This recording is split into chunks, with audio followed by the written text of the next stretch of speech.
Salam sejahtera. Terima kasih karena menonton channel Nazilin Unity. Anwar Ibrahim akhirnya tak tahan lagi. Dia keluarkan satu perkara yang tak pernah siapapun sangka. Beliau sudah tidak tahan lagi dikecam dengan perkara yang paling sensitif ada kaitan dengan Israel. Anwar Ibrahim kata, siapa yang izinkan Syarikat Israel beroperasi dulu? Ini bidasan Anwar Ibrahim terhadap kenyataan-kenyataan yang mengecam beliau berkaitan dengan BlackRock. Datuk Seri Anwar Ibrahim akhirnya mendedahkan perkara yang sudah lama terbuku di hati beliau. Tidak pernah siapapun sangka beliau bertanya soalan ini. Siapa sebenarnya yang mengizinkan Syarikat Israel terlebih dahulu beroperasi? Itu zaman dulu. Datuk Seri Anwar Ibrahim membidas tindakan pihak tertentu yang menunggang isu penyertaan syarikat BlackRock dalam penstrukturan semula kepentingan Malaysia Airlines Airport atau Malaysia Airport Holding Berhad. Katanya, sebagai Perdana Menteri, beliau akan melakukan segala yang termampu bagi membawa suara rakyat Palestin. Namun dalam masa sama, tidak boleh mengambil tindakan yang akan melemahkan ekonomi negara. Kata Anwar Ibrahim, saya percaya ada hujah yang diberikan dengan ikhlas. Ada sebahagian lagi nak tunggang sebagai isu politik. Boleh tegur saya, tak ada masalah. Tapi jangan nak tunjuk pahlawan, kata Anwar Ibrahim. Siapa yang izinkan Syarikat Israel beroperasi di sini dulu? Kapal mana yang dibenarkan masuk oleh mantan Perdana Menteri tahun 2002? Diteruskan oleh semua kerajaan, semua pemimpin termasuk mantan-mantan menteri yang bising sekarang. Itulah. Siapa yang makan lada, dia terasa pedasnya. Dulu merekalah yang membenarkan masuk kapal-kapal itu dan diteruskan pula oleh semua kerajaan. Tiada satu pun yang mengambil inisiatif untuk menghentikannya, termasuk mantan-mantan menteri yang bising sekarang. Rupa-rupanya mantan-mantan menteri yang sekarang bising itu tahu tentang hal ini, tapi mereka tak pula bising waktu itu. Ini yang dikatakan Anwar Ibrahim. Tak ada masalah nak tegur dia, tapi jangan pula nak berlagak, tunjuk pahlawan, sedangkan mereka lah yang pengalah. Kata Anwar Ibrahim, saya ambil keputusan membatalkan kerjasama dengan semua syarikat Israel yang beroperasi dari Israel. Bagaimana dengan syarikat yang ada operasi di Amerika Syarikat, Jerman, China yang ada kaitan dengan Israel? Tak ada upaya kita dalam keadaan sekarang membatalkan kerana akan menjejaskan ekonomi negara, kata Anwar Ibrahim. Kita runding dulu dengan Global Infrastructure Partners GIP. Akhir tahun lalu, BlackRock ambil alih. BlackRock ada operasi atau syarikat yang ada kepentingan BlackRock ada di Kelantan, Selangor, Sarawak, di seluruh negara dan di pasaran saham. Jadi saya sementara keras memperjuangkan dan membela nasib rakyat Palestin. Saya akan berdepan dengan sesiapa saja, tetapi saya tidak mahu melemahkan kekuatan ekonomi negara, kata Anwar Ibrahim. Anwar berkata demikian ketika ditemui selepas menunaikan solat Jumaat di Masjid Tun Abdul Aziz Petaling Jaya dari hari ini. Semalam, Tun Dr. Mahathir mempersoalkan hasrat MAHB menjual 30% saham kepada BlackRock yang didakwa mempunyai kaitan dengan Israel.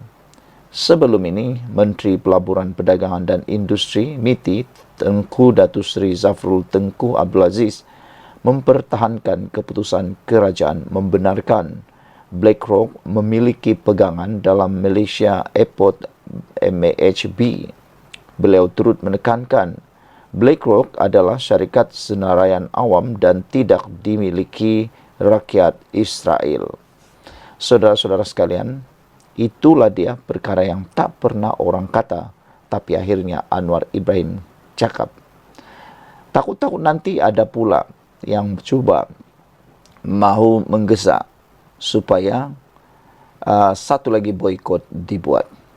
Harap-harap tiada yang berlakulah. Jangan pula sampai Malaysia Airport pula yang diboikot. Sekian dulu untuk kali ini. Jangan lupa tinggalkan komen anda, tekan butang subscribe. Bye-bye. Salam sejahtera. Ini satu lagi kejutan paling malang untuk Perikatan Nasional, khususnya Parti Bersatu. Disangkakan mereka sudah menemui jalan yang gembira dengan dapat menghantar notis pengosongan 6 ahli parlimen. Tapi ini jawapan timbalan Speaker Dewan Rakyat. Beliau kata, tidak semestinya keputusan Dewan Undangan Negeri Kelantan perlu diikuti oleh Speaker Dewan Rakyat. Bagi anda yang faham hierarki dalam negara ini, Dewan Rakyat atau Parlimen adalah dewan yang lebih tinggi daripada Dewan Undangan Negeri.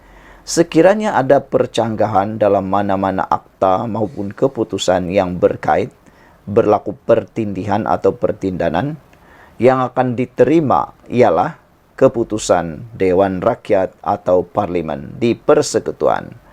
Oleh sebab itulah, mungkin inilah yang ingin disampaikan oleh timbalan Speaker ini, bahawa keputusan di Dewan Undangan Negeri yang telah mengosongkan kerusi Dewan Undangan Negeri Nenggiri tidak akan mempengaruhi keputusan yang akan dibuat oleh Speaker Dewan Rakyat. Itu nyata oleh timbalan Speaker. Timbalan yang di-Pertua Dewan Rakyat, Datuk Ramli Mad Noor, berpendapat, hanya Speaker sahaja yang boleh memutuskan sama ada berlaku pengosongan kerusi 6 ahli parlimen bersatu atau tidak. Bukannya Wan Saiful. Wan Saiful baru-baru ini kata, dia kata Speaker Dewan Rakyat tiada pilihan. Tapi dia lupa dia hanya seorang ahli parlimen. Dia bukan seorang Speaker Dewan Rakyat. Speaker Dewan Rakyat tu dia bukan tunggul. Dia mempunyai kepintarannya yang luar biasa.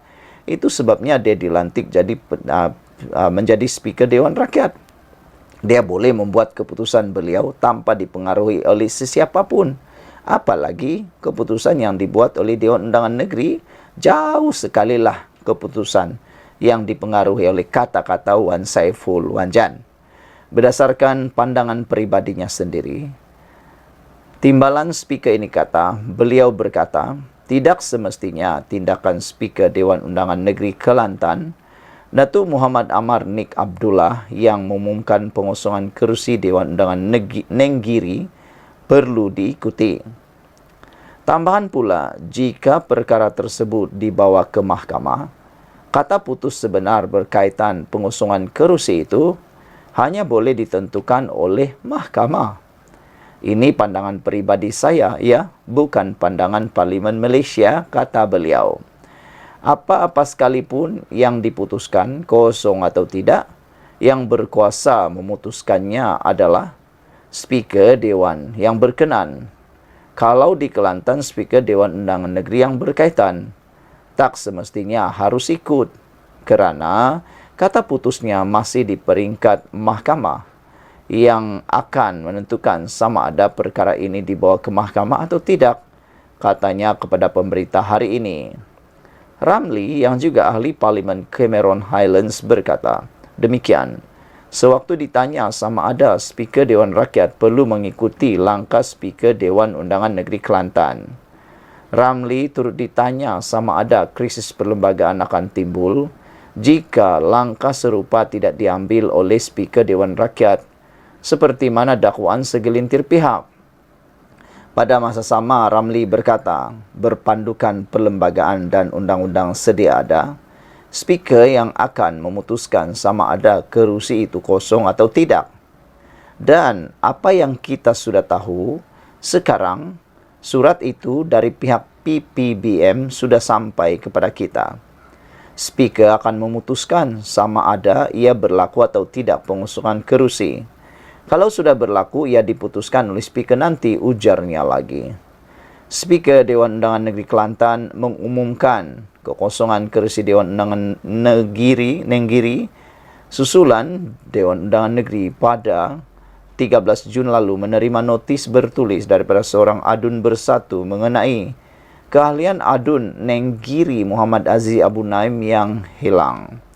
Muhammad Azizi dalam responnya berkata, beliau akan membawa kes itu ke mahkamah serta mengadakan perbincangan dengan peguam berhubung keputusan yang dibuat oleh Kelantan.